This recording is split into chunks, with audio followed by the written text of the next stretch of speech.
안녕하십니까. 고지학의 경제버스 시작하겠습니다. 오늘 제가 잡은 주제는요, 요즘 아주 핫한 이슈죠. 영풍과 고려아연, 국내 비철, 금속 업계의 강자인데, 두 회사는 아시겠지만은 최근 75년 동안 공동 경영 체제를 유지해온 기업인데, 지금 원수처럼 전쟁을 벌이고 있습니다. 지금 그 경영권을, 고려아연 경영권을 놓고 지금 거의 뭐 사생 결단에 지금 싸움을 시작을 했는데, 왜 그런지 한번 배경을 살펴볼까 합니다. 자, 먼저 사진 한 장 보실까요? 영풍그룹의 본사는 강남구 논현동에 있는데요. 여기에 이제 영풍 빌딩이 있고 1층 로비에 있는 동상입니다. 75년 전인 1949년에 영풍을 설립한 두 창업주의 동상인데요. 한 분이 고장병희, 왼쪽에 있는 분이죠. 다음에 오른쪽에 있는 분이 고최기호. 이 두 분이 1949년에 영풍을 만들었다. 이 동상은 영풍의 석포제련소에서 생산된 비철금속과 고려아연의 온산제련소에서 생산된 비총금속을 서로 섞어서 동상을 제작했다고 합니다. 그러니까 영풍과 고려아연 75년 동업의 상징이다, 이렇게 볼 수 있는 거죠. 이렇게 1층 로비에 두 창업자의 동상이 지금 안치돼 있지만은 두 회사가 지금 75년이 지나서 아주 원수처럼 으르렁대면서 지금 싸우게 됐는데, 사마천의 사기에 보면은 아주 유명한 고사성어가 있죠. 관포지교, 관중과 포숙의 만남, 사귐이라는 뜻인데, 직역하면 아주 우정이 돈독한 그런 친구 관계를 이야기를 하는 거죠.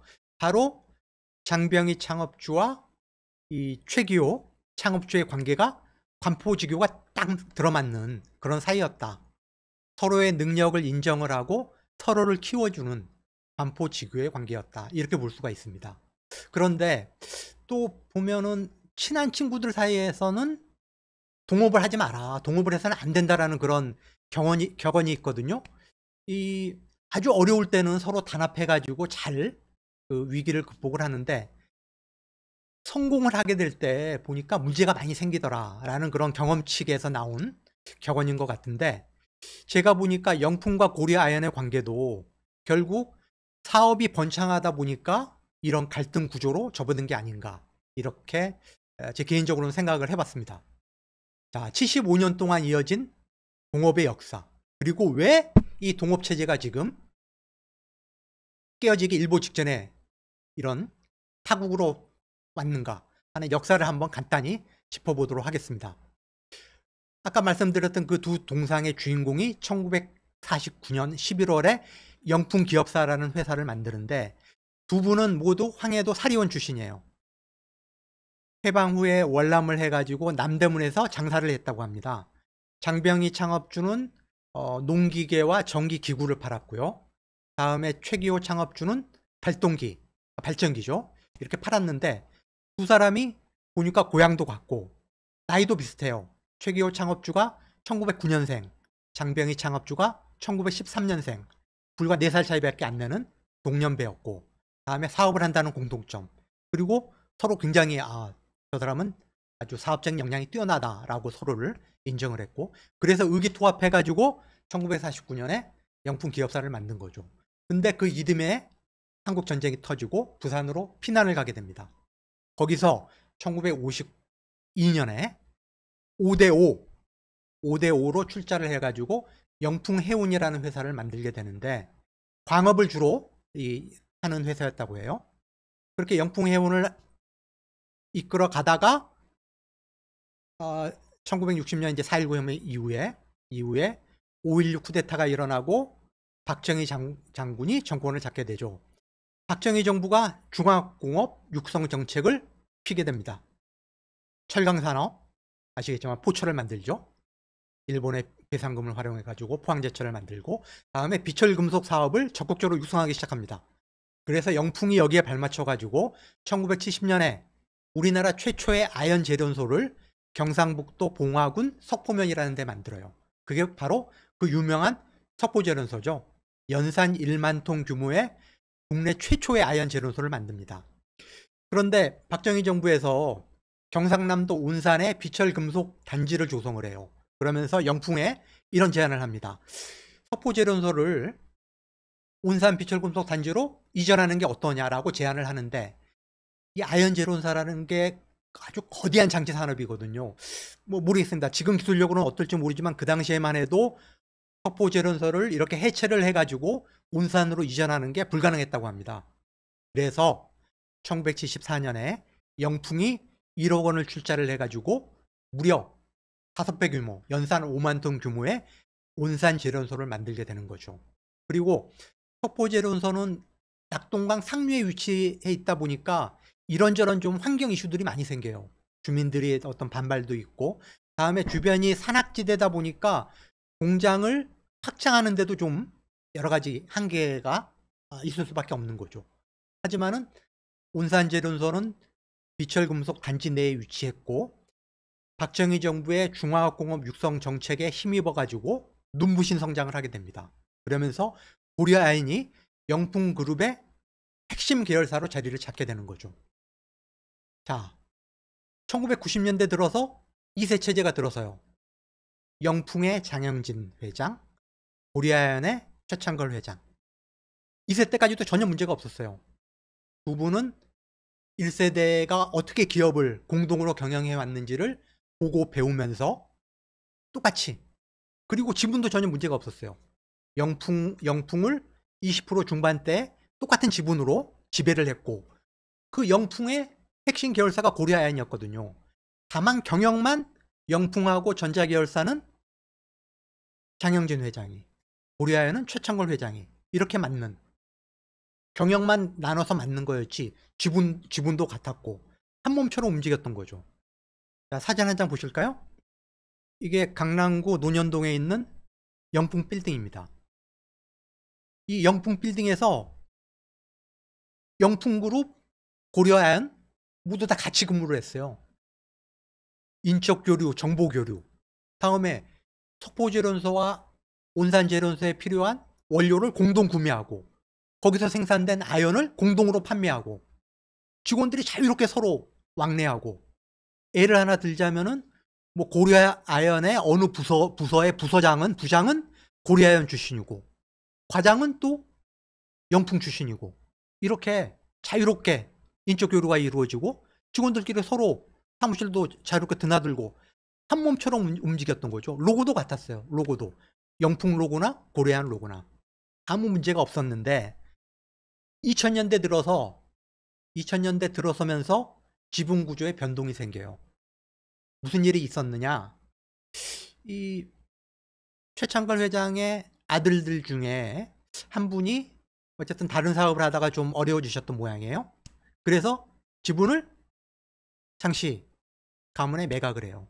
다음에 또 한 분이 재무적 투자에 실패를 했다. 뭐 이게 무슨 뭐 선물 옵션인지 뭐 주식 투자인지 뭐 그건 모르겠습니다만은 어쨌든 재무적 투자를 해가지고 상당한 손실을 입어서 장씨 가문의 지분을 매각해가지고 그 손실을 충당을 했다. 이렇게 지금 알려져 있습니다.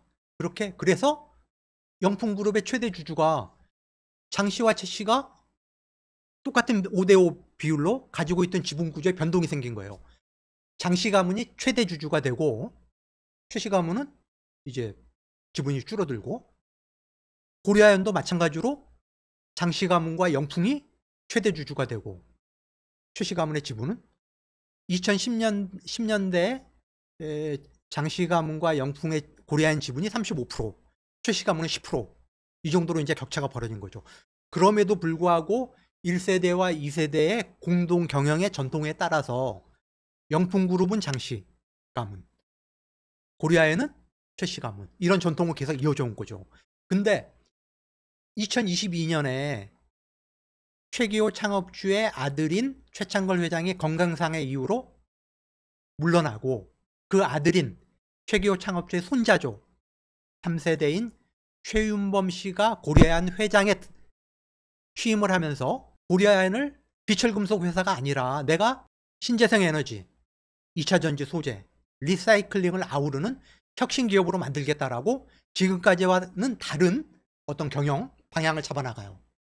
그러면은 새로운 어떤 신사업으로 이렇게 확장을 하다 보면 하려고 하다 보면은 아무래도 부채를 늘릴 수밖에 없죠. 투자를 하려다 보면은 부채를 늘릴 수밖에 없어요.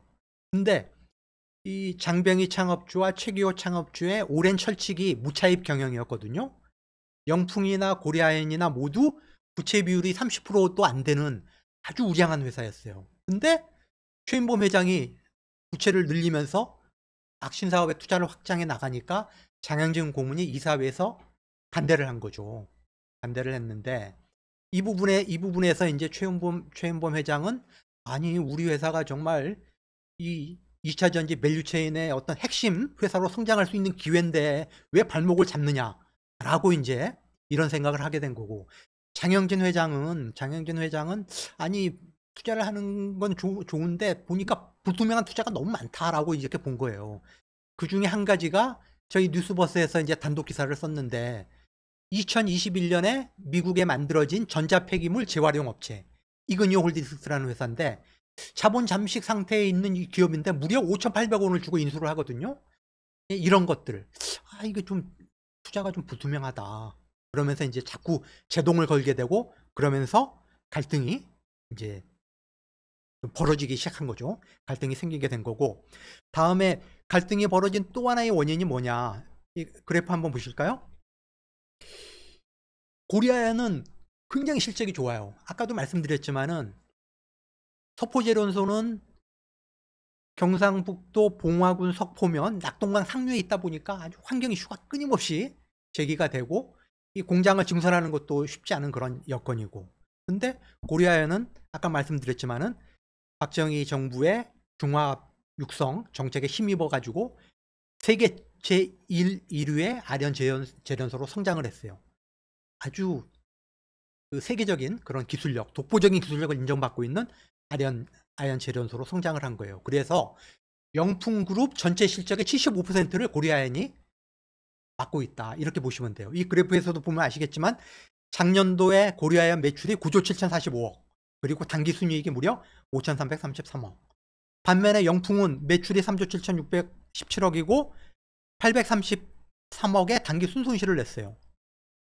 최근 3년간 아연 재련 부문에서 3년 연속 적자를 냈어요. 영풍은.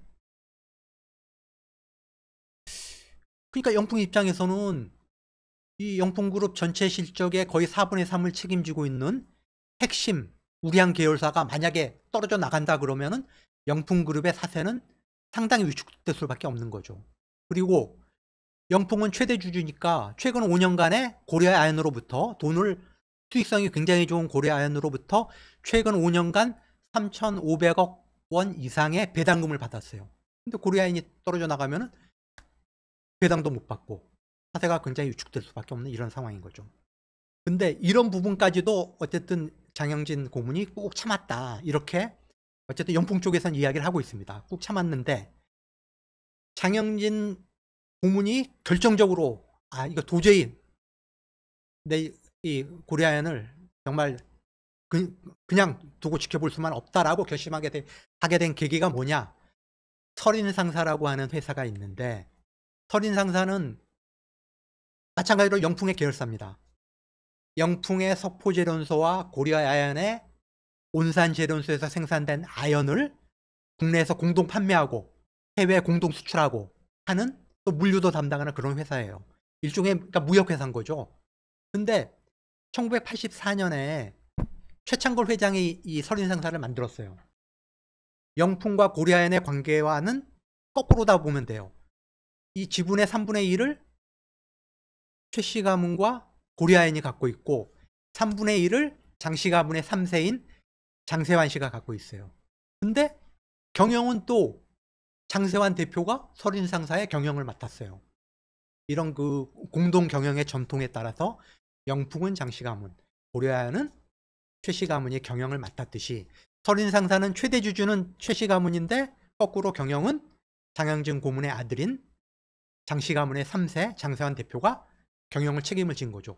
그런데 올해 6월 달에 어떤 일이 있었느냐. 최윤범 고려아연 회장이 임시 주총을 수집을 해가지고 장세환 대표의 경영권을 빼앗아요. 그리고 서린 상사를 영풍 빌딩에서 빼내가지고 종로로 사무실도 옮기고, 다음에 고려아연의 로고도 바꿔요. 지금까지 영풍 로고를 같이 써왔는데 사진에 보시는 것과 같은 KG는 코리아 징크 영문 고려아연의 약칭이죠. 서린 상사도 KG 트레이딩으로 바꾸고, 로고도 고려아연 로고도 바꿔버려요.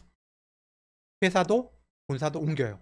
아, 이제 영풍하고 완전히 결별하려고 작정을 했구나 라고 장영진 회장이 판단을 한 거예요. 그래서 이 서린 상사의 장영진 회장의 아들 장세환 대표를 서린 상사에서 내쫓은 거, 이것이 장영진 회장이 MBK 파트너스와 손잡고 고려아연의 경영권을 최씨가면서 빼앗아 오겠다라고 결심하게 된 결정적인 계기가 됐다. 자, 그러면은 앞으로 어떻게 될 거냐. 자, 다음 그래프 하나 보실까요? 고려아연 지분 현황인데요. 올해 6월 30일 기준이에요. 장영진 영풍 고문을 비롯한 장씨 일가와 영풍의 지분이 33.1%, 최윤범 고려아연 회장을 비롯한 최씨 일가의 지분이 15.9%고 현대자동차, LG화학을 비롯한 우호 지분까지 합치면 34.3%. 아주 미세하게 지금 최윤범 회장 쪽 지분이 한 1% 정도, 지금 1%포인트 정도 앞서는 그런 상황인데, 아까 말씀드렸듯이 2010년대만 해도 장영진 영풍 고문과 영풍 쪽 지분이 35% 정도가 됐고, 최윤범 회장을 비롯한 최씨 일가 지분은 한 10% 정도밖에 안 됐거든요. 그런데 최윤범 회장이 제3자 유상증자 방식을 통해 가지고 우호 지분을 계속 늘려가고 하면서, 그런 과정에서 장씨 일가 지분이 조금씩 줄어든 거예요. 그리고 최씨 일가 지분과 우호 지분이 조금씩 늘어나고, 그래서 현재 이런 구조가 됐고, 국민연금과 한 2%가 조금 넘는 자사주, 의결권 없는 자사주를 합치면은 한 10% 정도 되거든요.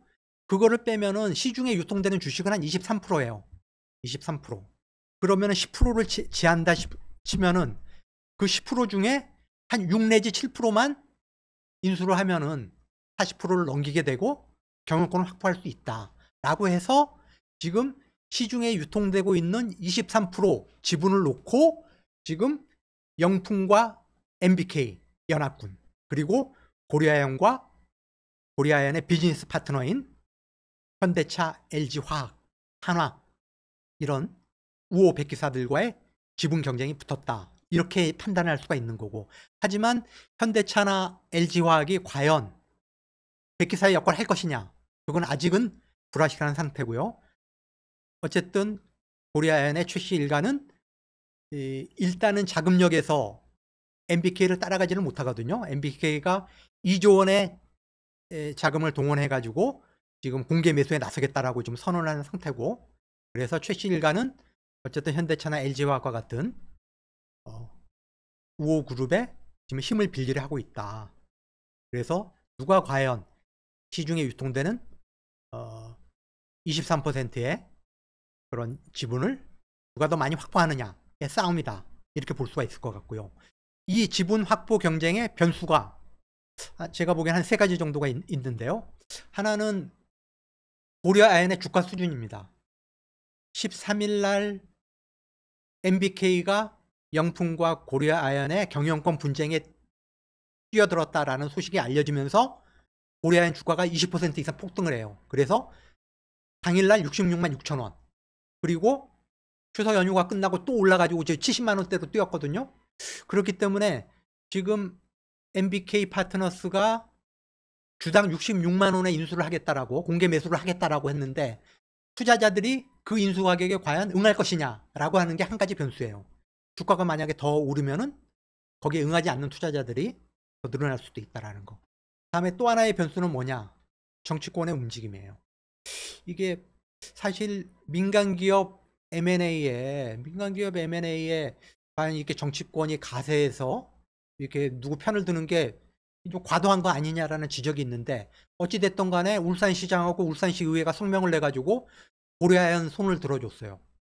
고려아연이 울산에 소재하고 있다. 고려아연 온산제론소가 뭐 그런 이유 때문인 것 같은데 어찌 됐든 이런 정치권의 향배, 이게 만약에 국회, 민주당, 국민의힘까지 가세해 가지고 이게 옥신각신한다면은 정치권의 향배도 결국 이 경영권 다툼의 하나의 변수가 될 수 있다.